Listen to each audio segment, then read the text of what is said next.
Welcome to Previously on X-Men, the podcast that looks back on X-Men comics, movies, shows, characters, and more. You can find more about this show and others like it at our network's website, radiomeanwhile.com, where we have a forum for you to share your thoughts on this and upcoming topics. Follow us on Facebook and Twitter at Previously on X.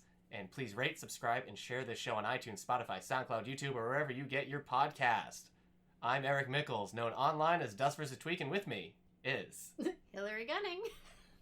And today we're just introducing ourselves and this show, along with our own histories, with the X-Men. I'll go first, Hilary, Right. if that's okay. That is just fine. Okay. Because I actually think you might have been an X-Men fan before me. Yeah, but not as But I deep, think maybe? I have caught up. I'm Eric Mickles, as I said, and I first got into the X-Men when I was 14 in the year 2000. 2000. Yes. For people who are thinking about that, that is when the first X-Men movie came out. So, like, because of the X-Men Because of the X-Men movie, I got into the X-Men. And it was... That feels a little lame. I know. It doesn't feel right. I'm sorry, everybody. But what happened was... Should we just quit? Should we cancel the podcast? No, I'm You're gonna not legit prove... at all. I'm wearing a shirt! Okay. And actually, the picture I have on my computer is matching my shirt. That's fantastic. Anyway, what happened was the X-Men movie was coming out, and I remember seeing a trailer for the X-Men movie on something, and I can't tell you what. But when Like I the saw the TV trailer, or what? no, it wasn't. It must have been at the movies or on a VHS tape that we had. Okay. It reminded me that I had a Disney Adventures magazine that had just had done a one-page cover topic on it. So I went digging through my old Disney Adventures until I found the thing about the X-Men movie, because they had pictures of the X-Men from the comics on it. To compare to the... Yeah, they were like, this person has been cast, and this person has been cast. Yeah. So I was like, okay, let's check this out. And so I read that, I'm like, oh, that looks cool. And I knew of the X-Men, because when I was a small child, I didn't watch the X-Men cartoon in the 90s. But every now and then, I'd see an episode. I remember being at my uncle's, because my uncle and my aunts, they were watching it in the morning, and I had stayed the night. And it was an episode with Apocalypse and Rogue and Mystique, and it looked very dark and mature to my, I'm assuming, 6-year-old mind. Oh, wow. No, that young? Yeah, I mean, it came out in 92, 93. Boy. So I would have been, I would have been 6 or 7. So I remember just seeing this oh, this looks like a grown-up cartoon, thinking that there were grown-up cartoons, but I didn't watch it on the regular. So I saw that episode, and I saw one where Gambit and Jubilee were chasing after Wolverine in the sewers, because that's the beginning of a Phoenix stuff. It was a good chance for you to see that one. Yeah. They played that one. Okay, yeah. More Lady often Deathstrike than I was wanted there. them to. Yep, Lady Deathstrike. And I just remember, and I was watching that by myself. I'm like, what? And I had no idea at all what the X-Men were. As far as a kid, I thought the X-Men were just a vaguely put together team that kind of knew that each other were X-Men, but most of them were just off in the world doing things. I don't... Okay, first of all, that's a very strange assumption. I was a child! A super strange assumption. Because to the see a team of cartoons I people saw... and just be but first, this is not a team. No! These are disparate people. Because the episodes I saw, they were never together. Rogue was off her own, doing her own thing. So Wolverine, you just didn't understand the narrative style as a child. I thought maybe they had a home base, and every now and then a few of them would be at that home base together, but most of them were off doing missions by themselves. I would watch that. Yes, I know. That sounds really cool. And I knew of them, and I knew of Wolverine because I remember the toys, and we had a game on the Super Nintendo that was Spider-Man and the X-Men fighting arcade. So but I just didn't know anything really about them. Certainly just not that they were existed. mutants. Certainly not. No, I didn't. So after reading that thing on Disney Adventures, which is a magazine. Which was do you not remember Disney Adventures? I knew nothing about Disney of anything. Disney put out a monthly, or maybe even more than that, just magazine all the time. They put in comics. You'd subscribe? Yeah, I subscribed. Okay. Yeah, they would do, it was just a pop culture magazine, but under the Disney banner and for children. Okay. So that's where they would do comics. Why were they doing stuff about X-Men?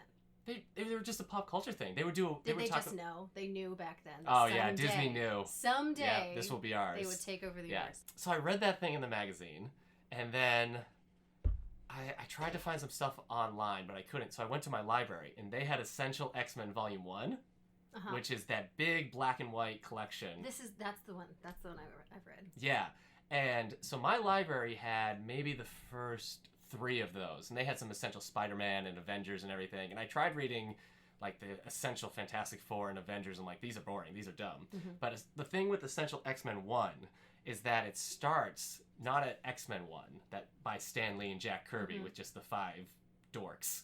It starts with giant-sized X-Men, where they're introducing Nightcrawler and Colossus and Storm and Wolverine. So like the interesting characters? The interesting characters at that time. And then it just goes from there. So I just like sat down and just read through that thing, and then I read through volume 2 and 3 until I had to buy my own volume 4. And like you see them over my bookcase. I've got a bunch. In fact, they don't have the same spines, a lot of them, because I bought them at different. That, and then I was like, is that boring for a podcast? No, I've got 9 Essential X-Men's, but about 3 or 4 different cover types. Yeah, so it's that's what happens. It's a point of contention. Yeah, the movie came out, and right before and right after, Fox, or it must have been Fox, they were re-airing the X-Men 90s cartoon. Oh, really? On TV, yeah. In 2000, they would. Fox? Yep, because it was a Fox cartoon. It was? Yeah. Oh. It was Fox. Fox Kids. I feel like I watched it on like PBS or something. Probably. They re-aired it a bunch. Disney even aired it on their own Disney Channel before they even owned it. Wow. But no, so I'd come home from school at 14, and they'd have like Power Rangers Rescue Squad or something on, where they were like a rescue crew. Oh boy, this leads so well into my thing. Maybe Digimon, and then Digimon. Yeah, no, that's the Pokemon. Darn it! I like Digimon. I don't like Pokemon. And then they would show the X-Men cartoon, and so like I was watching, and when I was starting to watch it, it was like the 2nd season, which is very character focused and has some darker stories, and so like I was just Wolverine into church. Yeah, Wolverine goes to church. Gambit goes and finds out he has to get married. Yeah. So, Belladonna. like, it was weird because in 2000, which is like 8 years after the cartoon aired. 2000 sounds so much like a modern time. Yeah, no, it's not. It's not. No, Even Matrix was just on bit. VHS and DVD for us. Oh, man. So in 2000, which is 8 years after the cartoon comes out, how many years after Giant Size X-Men comes out and everything, but like I'm getting to experience like the beginnings. So I'm watching the X-Men cartoon, which is like the X-Men. We'll talk about it way more when we do the episodes, but the X-Men cartoons, because of when it airs, a lot of the characters are still new and don't have histories. Like Gambit is still kind of a new whenever Cable's on the show, like every time he makes an appearance on the show, it's like he has a new backstory because they're still trying to catch up with the comics backstory. Yeah. So it was just like, even though I got in late, I got in so I could like begin. So like I still started, not at like, you know, the Jack Kirby, like, we're the X-Men, we gotta stop Magneto's magical magnetism. Then I just kept reading and reading. I've been reading ever since. So I've read a lot. I bought my own like single issues starting like at issue 392 or something. Yeah. So right before like Grant Morrison and Chuck Austen started or Joe Cassie even started their X-Men comic runs, right around the same time Ultimate X-Men was starting. So I started reading Ultimate X-Men after there was only maybe like 15 issues out. That's fairly legit. I bought Ultimate X-Men, the hardcover, which had the 12 issues, and then I bought every issue after that, single issue wise, and like subscribed to the comic so I would get it in the mail. See, that is the kind of X-Men fan that I always wanted to be. Woo! And I just wasn't. Wasn't. I don't have the right personality to be that kind of fan. I don't think you want to be that, because I would come home after school at like 15 or 16, and then I would empty my backpack of school stuff, and then I would start walking the 40-minute walk it is to the comic book store. Oh my gosh. And I would spend all the money I had earned at my job on comics and then walk home. This is a sad indie movie. No, it's fun. That is... I mean, I don't know why I never learned the school's bus schedule to see if I could get closer to the comic book store. Yeah. But the big deal for me was I also bought, I don't know if you remember this, there was the Ultimate X-Men Encyclopedia that they put out that I bought. And this would be right after the first movie, right before the second movie came out. But it was basically a full color, just great. I don't have my copy. It fell apart. I need a new edition. Too much love. I read that thing cover to cover so much because it was so great. It had every character got at least a page, if not 2-page spread of their history, of big moments that happened to them, and it would take art from all different eras and everything, and it would show things. I remember seeing Gambit, they would just show different parts of his history, and there's one where he's like spitting chewing gum at the executioner to blow up in his face. Oh, okay. And told you the character's history in chronological order, so like you'd get to the 90s section and there would be Cable and stuff, and it was just so cool. That's cool. Oh, it had a 2-page spread. Likes the X-Men. It had a 2-page spread of Age of Apocalypse, the big comic series event. And this is why I brought up the comic book store, because he had a lot of the Age of Apocalypse, but not all of the Age of Apocalypse at the Comic Book Palace. And it was called the Comic Book Palace in Haverhill, Massachusetts. And I would buy as much of the Age of Apocalypse comics he had as I could with the money I had, which at that time, it was close to me laying down like $100. Was this like the pizza place kind of work period of your life? No, this is where I was a janitor. So really, I'm working... I did not know that. I'm working during the summer, so this is like, by September, I'm spending all the money I have left, and I was like, I need more money. Oh my so gosh. once I had a full-time job, that was bad. That was like $100 a trip at the comic book store. So you're like an addict. Yeah, I was, but that's when I was reading more X-Men. A metaphor? Look, should we be having a different conversation? I don't buy single issue comics anymore, but if I'm at a comic book store and I find an old Uncanny X-Men that I don't own, I will buy it and just add it to my collection. Because I've still got all my X-Men single issues upstairs. I've gotten rid of a lot of my single issue comics. Gonna collapse. Yeah, I know. So I bought all the Age of Apocalypse stuff and like just read through that. I have read the Age of Apocalypse. Yeah, you will for this. Or I've just been like... There's a lot of circuitously connected to it for my various... They used it a lot in the game. I loved X-Men. Yeah. Oh, I didn't even think about we could talk about that. Yeah, we can talk about that sometime. I've got them both on PS2 still. I think I've got we my still PS2 do hooked too. up there. I think we do. Yeah. Oh, no, I'm not going to share this. Okay. Okay. As a bonus, at the end of the episode, this is much more embarrassing. Eric will reveal. This is much more embarrassing. You were talking about sad life and everything. Oh no, it's fine. It's fine. It's fine. Be sad? I basically had an X-Men fan fiction that I played out with action figures. No, it's cool. It's cool. I've changed my mind. It's cool. No, it's not cool. Cute, maybe. No. How old? Not young enough that it is cute. Dang it. It's definitely teenage years. But I do it anyways. Look, the point is that I had a continuing continuity X-Men fanfiction game that I just did myself with action figures. Not like a story that you're writing down. No. This is just in your head. Yeah, but the action figures are acting it out. But with continuity. Yes, and this only lasted about 2 years of straight continuity. Eric. Yes. Is it still happening? No, it's not. it ended with a big fight between Shadow Phoenix, which is where Shadow King takes over Jean Grey and controls the Phoenix himself, and the Hellfire Club and the X-Men have to team up. Oh, see, I know, it sounds pretty good. Yes, that's probably my biggest regret, not writing it all down. Well, maybe you should. I could probably do it. This could be your crowning achievement. Yeah. Do you really remember it? Yeah. You should definitely write it down. Oh, it'd be so much work. I called it X-Men Platinum because it was like Ultimate X-Men had that, so I was like, this is X-Men Platinum! X-Men Platinum! Yeah. Alright, I might cut that out. I haven't decided yet. No, not allowed. That's a brief history. That's a brief summary of my X-Men history. It was brief as well. We got Rogue sitting here. I should mention that. Rogue's on the desk. Provocatively with her gloves. She's not. She's putting it on. Or she's taking her glove off to use her powers. I think she's putting it on. Oh, well, then she just used her powers. She just saves... Put a picture on Twitter and they can judge for themselves. All right, Hilary. It's my turn! So tell us about your action figure fan fiction game of X-Men that you played. I personally did not... That was a very common and normal thing to do. Sure. I personally did not go that route. Okay. But my story does involve fan fiction, so I can't make fun of you. How could you have a fake interview in your head with people asking you what to expect next season? How could you do that? Is that a thing? Is that a real thing? This is getting worse. I'm going to cut that out then. I'm glad you said that before. That's terrible. All right. I had a lot of time. I was a janitor. I had so much time to think in my head. And they're talking to you about your fake You're fake on the Late Show. Not the Late Show, but more like a magazine. Does the Late Show have the real host, or is it like it was like a magazine? Mr. Sinister is interviewing. Yeah, you Mr. Sinister.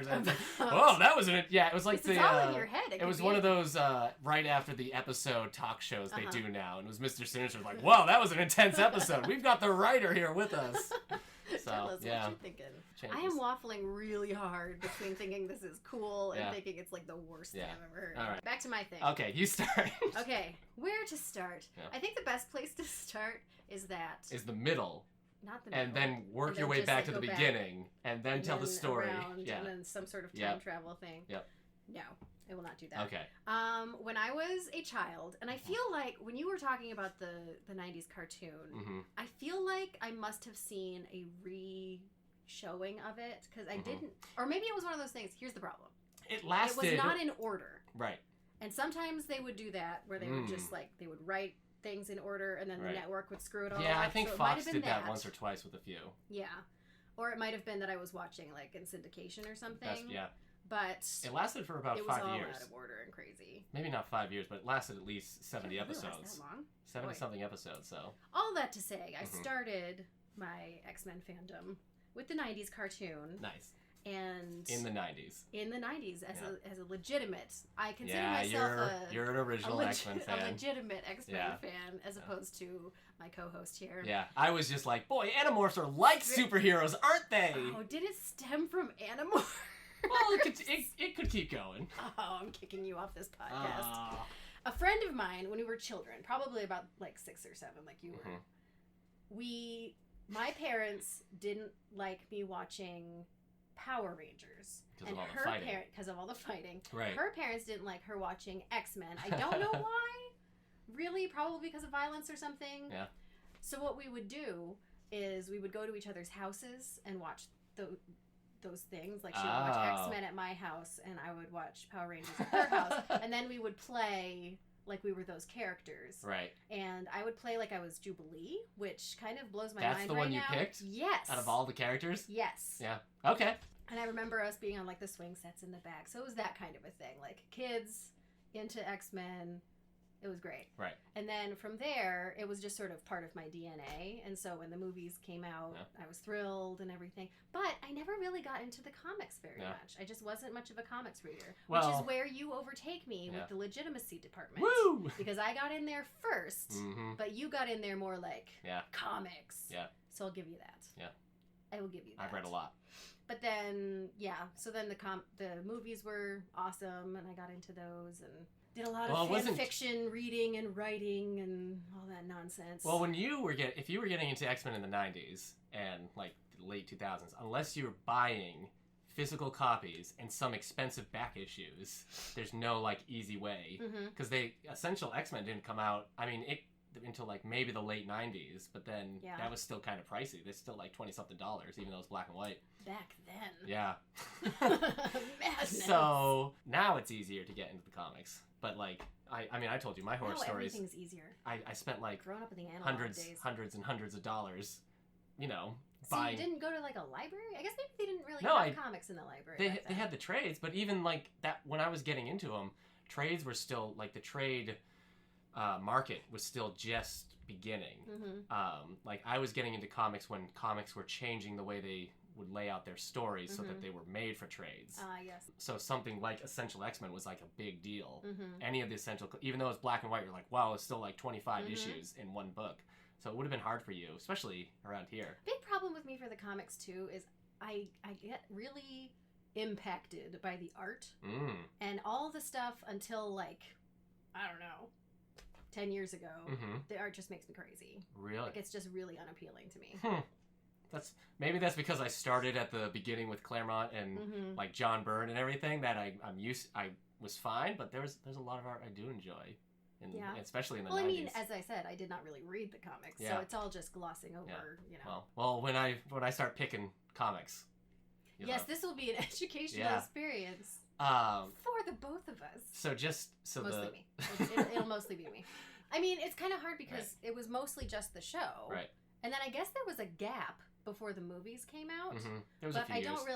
don't think there was a thing that I was doing with the X-Men, but they were Right. just part of, like, I just liked the X-Men. That was just part of my character. I mean, we'll talk more about the cartoon and the movie together when we talk about the X-Men movie, because really, Did like, you know what? that I have the entire 90s cartoon, I think, on VHS in my closet? I had that. Like, right now I have that. You still do. I got it at a yard sale. That's my mom got me that for Christmas one year Yeah. on VHS, and it was somebody's taped. Like, Oh, that's better. She got it Does off it have the eBay. commercials? It did. It had all the commercials that were airing in the 90s. So you see stuff for creepy crawlers. Yeah. And the person who recorded the credits. So you'd hear like Batmite from the Batman cartoon. He's like, "What's up, Cape Crusaders? Tune in for the next episode of Batman," as the X-Men credits are happening. That's pretty awesome. And so that was a time capsule of just 90s. But she got that on eBay. But it was like, so it was just the whole series on. It's a whole box full, the one that I Yeah. have. But that they usually don't cram as many episodes in. Yeah, there was a bunch, but it was good stuff. And so that's basically the only way I watched X-Men until they released them on DVD, which is how I have them now. And I don't think there's any real good way to stream them. They're Fox, but now they're Disney. Yeah. So I'm sure when the Disney app comes out, there'll be an easy way to stream them. There's I'm way. sure everything will be easy when Disney has There's control. no way to watch X-Men Evolution. They can't sense my sarcasm through the... No, Hilary's being sarcastic because a lot of... Disney is going to, It's important that they understand. Yeah. that was sarcastic. Yeah, she's not really thinking it's easy when we're all implanted with that. Let me be clear. Oh, and there's no way to watch X-Men Evolution these days. I forgot. I legitimately forgot about X-Men Evolution until I started like looking at things for this podcast. Yeah. I loved X-Men Evolution. Yeah. That's the bridge. That's the bridge. That's the bridge? That I forgot about. Okay. So we had the 90s cartoon that I was into. And then there was probably a smidge of a break. Yeah. But then X-Men Evolution came out. And Evolution I was came out like right after the first, like 2001, I think. Oh boy, you just keep throwing the dates at me. Sorry. I don't know. It was in the past. You were like, you would have been young. 15 or 16. Yeah, that sounds right. Okay. Yeah. And that lasted for like 4 seasons, I want to say. Yeah, and that was one of those things. There was a weird thing that happened in my teen years where I was really into shows, and then things like the channels changed or something on several shows. Like this happened with Voyager, it happened with X-Files, and I'm pretty sure that it happened with X-Men Evolution because I know that there was like a point where I couldn't watch it anymore for some reason. But I'm pretty sure now I've seen it all. But I loved that one. I didn't like it at first. Really? I hated it at first. I'm like, this is weird and different. It's too cool. But then it's too hip. Cartoon Network was airing them, and you're just Johnny come lately for everything.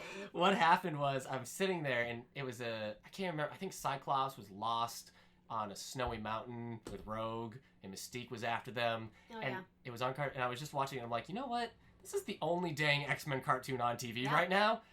I need to like it, or I'm not going to like the X-Men cartoon on TV. And so I just decided I liked it, and then I just got really into it. I liked it from the beginning. I really liked it. I loved the character designs. I'm the real fan. Once I started realizing that I might have had a crush on Rogue, is when, especially on X-Men Evolution, because she was kind of gothy. Rogue. So you're reminding me. The X-Men Evolution must have been after the first movie. Yeah, it was after it was between the two movies. I had that wrong in my head. Yeah. Because Rogue was more like movie Rogue. Yeah. Than original. She wasn't super strong. She didn't have the superpowers. She was just gothic. Had Gothy. Goth? That's true. Yeah.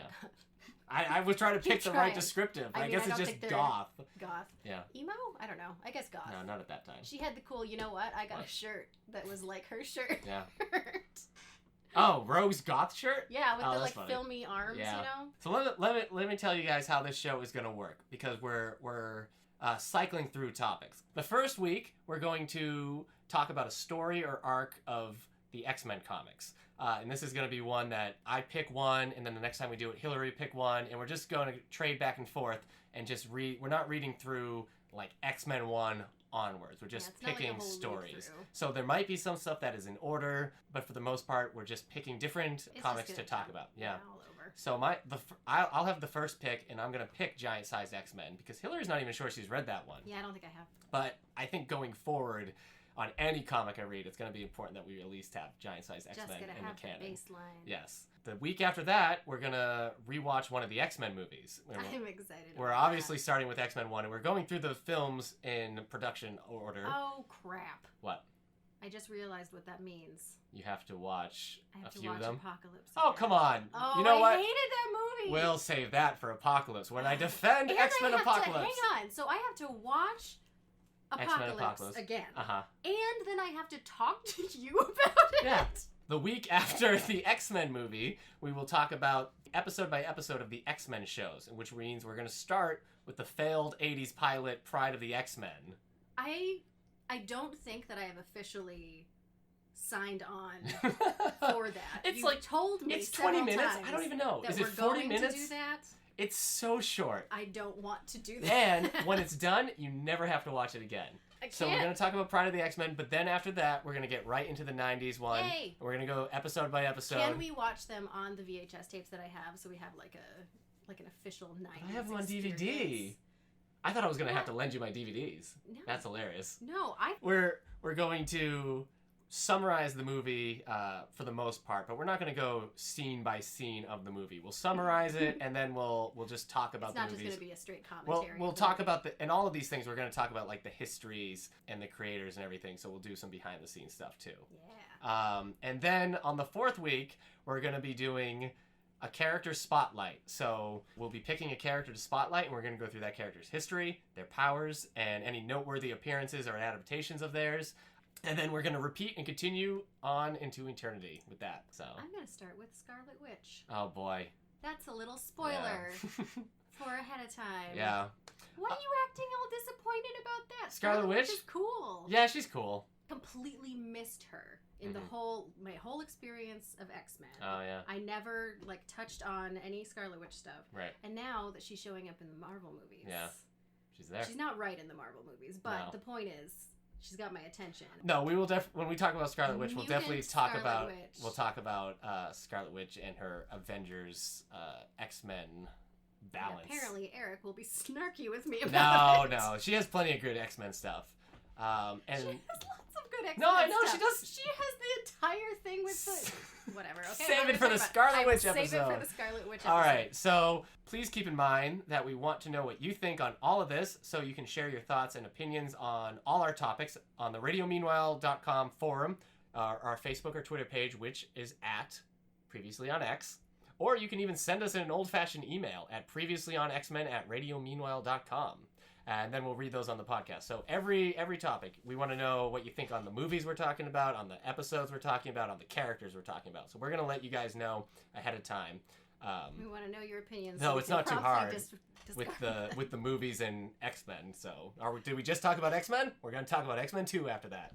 So then that's how you'll know. That's how they'll know. Just follow them along. Just follow those. Then X-Men 3. And then X-Men 3. What's after that, though? Origins. Wolverine. Then what? First Class. Oh, but then it does get kind of complicated, doesn't it? Yeah. Oh. That's why we're going in production order. And that's it. And again, this was just the introductory episode, even though we did talk a lot about stuff that we'd probably just talk about on the other episodes. Yeah. So there'll be a little bit of repeat. So please subscribe and share this show on iTunes, Spotify, SoundCloud, and YouTube, or wherever you get your podcast. And we will see you next episode. Yeah. Woo! Woohoo!